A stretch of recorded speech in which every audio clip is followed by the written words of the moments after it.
Mr. Watchman.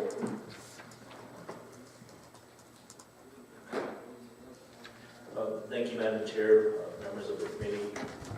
We just have a short executive summary report for a meeting held in Phoenix in regards to the Navajo committee and requests made. And also we have a handout that shows some of the presentations we have upcoming, some of the ones we have already done, just for reference, Madam Chair. I thank you for the time. Again, there is a lot of misconception on this process we're undertaking, but we have been this for a year and a half right now, thereabouts. And the purpose of legislation is trying to provide Navajo grazing codes to address drought. And yes, it does complement a lot of concerns and misperceptions regarding culture and also Navajo way of life, but give assurance that we have heard the various comments and we have undertaken that, and I do appreciate your guidance, the committee's guidance for instructing us to go out to the public and provide commenting periods. So again, the result of the meeting was to address the 6 issues that have come to surface constantly as among many meetings we've had. I think we referenced there's over 100 meetings we've had over the past year and a half, where there's chapters, public meetings essentially. They are not public,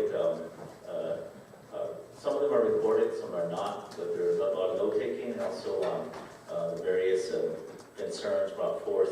But as you recall, the Navajo committee, we presented, we essentially had a draft, and we essentially put proposed legislation together dealing with 6 main issues. That's converting elected officials, implementing a grazing fee, and also addressing overwhelming probate issues, implementing RMUs, establishing a brand office, and also development for non-consent development blockage. I believe it's referred to as landlocking, or as you may be aware of concerns over development, whether it's be homesite or economic development wishes in communities. With that in mind, Madam Chair, in short, there was comments presented, and I think it was a good workshop for the representative members that were there with the council. There was roughly 6 or 7 hours each day, and for myself, having gone over this document, it was pretty tiring because you do receive the same commenting and you try to give the best answer. So our department is getting better at providing the best answer possible, knowing that there are deep concerns and interpretation is different in each community, as we hear from Navajo land. We presented the FTE concept. There are concerns where we have classification of 3 particular position titles. As we went over, we talked about it, presented that to the Navajo committee. Also, we indicated there were some concerns over sheep unit versus animal unit. We were proposing changes for that. There was a lot of definitions to that, but again, just trying to remain consistent. There's confusion even from Eastern Navajo to Big Navajo, where a sheep unit, when it comes down to it, there's a 4 sheep unit calculation, there's a 5 sheep unit calculation. We're trying to change that to have only 1 animal unit, so we move away from the sheep unit concept. Also, Madam Chair, there was discussions over grazing fees. The Navajo committee, with representation there, said that there needs to be some kind of fee looked into, maybe imposed at some point down the road. And there were suggestions of 50 cents to try to, I guess, weed into or nurse into a fee schedule. And again, we presented a fee schedule proposed, and the company asked that what would 50 cents do, what would create. Again, there's arguments both sides that says, well, why should we pay a grazing fee? But at the end, the thought was for quasi-private ownership in your grazing permit. Ownership, that might not be the correct word, but it is to have the invested interest of what you are doing and also the return.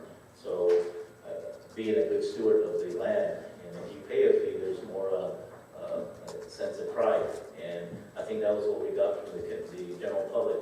The general public, to my surprise, brought that up consistently, said we are willing to pay a fee as long as we know where the money would be going to. If it goes back to the improvement of the land, then we are for that. So again, the committee heard that, recommended 50 cents as a start point. But there is a sort of disclaimer in reference to our findings.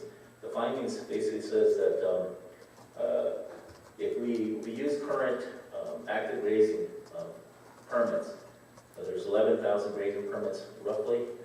There's only around 3,000 thereabouts active. So if we were to impose a fee today, you'd probably only be successful of providing 30% of those permits. And under our recent forest studies, whether it's done by internally or with the Bureau of Indian Affairs, they're recommending a stocking rate that's pretty much 50% less than what's been issued out there. So as you can see at the bottom, the numbers don't represent a whole lot of revenue. However, going back to the point made, people are willing to pay a fee as long as they can track that and it comes back to their community. Nonetheless, there's also that opposition saying we want no fee to be imposed. So again, as we move forward, that will be if we get this into legislation, that'll be an issue brought before the council.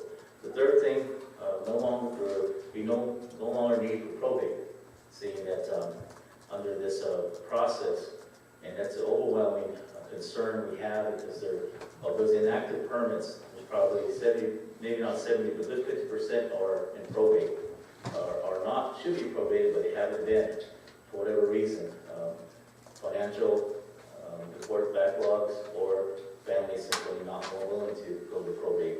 They just leave it sitting there, and again, it goes back to compliance.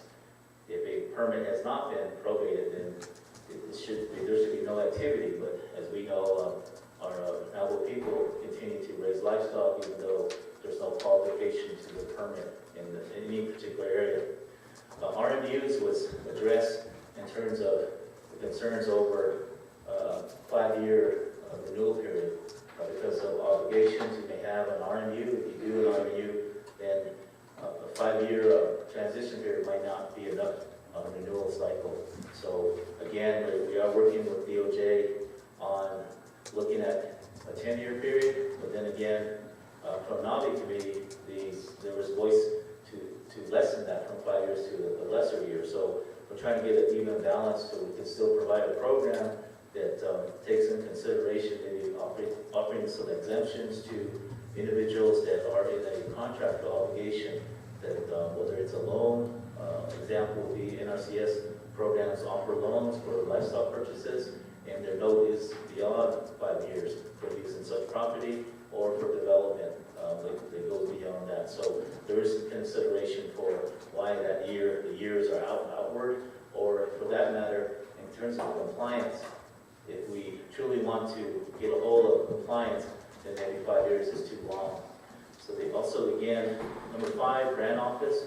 Essentially, the grant office was, there's enabling legislation passed by the council, the prior councils in 06. And basically, is enabling the programs, Department of Ag, to provide a grant office. Grant office essentially is looking at housing grants and also issuing of grants. It is a concern when it comes down to the Western world. As we move forward, there's requirements coming forward on traceable animal production. So animal and premise ID is the concern for the entire America, but then for Navajo is if you don't have a premise ID, at some point the sale yards will not accept your animal. There's no identification where it came from. So again, we're moving forward to provide that service, and we'll have no glitches in our way of life. There are some concerns today that the committee, the main comments that were made, and that goes back to fundamental law. Again, recommend changes to all Navajo lands. Exterior boundaries was one, but it goes back to fundamental law on all of these concerns. Airship, that's a concern in NPL. And we discussed at length what airship, the reason why we have it in our Grazing Act, but there was concern over the definition, because it's not Navajo. It's using Western airship commenting our process. So we are working with DOJ on, and also I think some of the members of the council said they could provide some language to help us, so it might be some directives given to resident council staff to assist on what direction is the Navi or even RDC looking at when it comes to airship on the definition. Members of the Navi committee also was concerned over the probate process, establishment of the Navajo probate process. Again, if we are doing away with the probate, then or if we keep the probate, then there are concerns over why is that not followed in terms of fundamental law. Basically, that means the maternal side, be the decision maker, if you may. I think there's various terms for that, but it was a discussion on how do we continue forward. Again, our court systems have been involved, and this is a process that's been going on for 50 years. There are probate decisions that are contradicted, and it's been very difficult in each one of our communities as we move on trying to develop a Grazing Act. It was a late discussion, and again, the members present, they provided a lot of insight to what goes on in their community and their interpretation. Also, the personal interpretation was very helpful. Again, we did forward all of the information to DOJ, and the last thing was recommended was the MPL portion.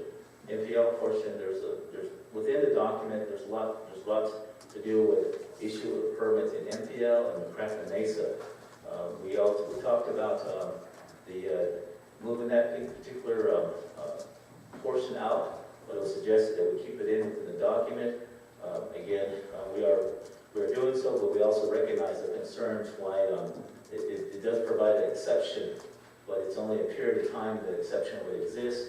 We're basically trying to get all permittees into one system, but we have various land status, various concerns. There's history involved to courts involvement, whether it's circuit courts or even actions of Congress that we have to also contend. The last concern is the grazing fee schedule.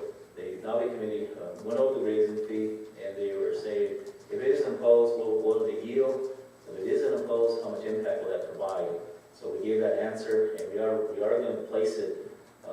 And there was some guidance given that should be in the legislation, but I think with your guidance, Madam Chair, or even Navi committee's guidance, is that we want authorization to look at it and to develop because if it was enacted today, it wouldn't yield a whole lot, but there's a process. There's a 5-year period to get us under a even standards on a fee, as well as issuing of the Navajo grazing permit. So again, the impact is not for outwards. It's the renewal period in which the impact in terms of paying a fee.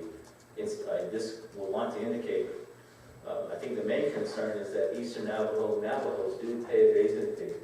And to have consistency in the act, that's the reason why it came back in.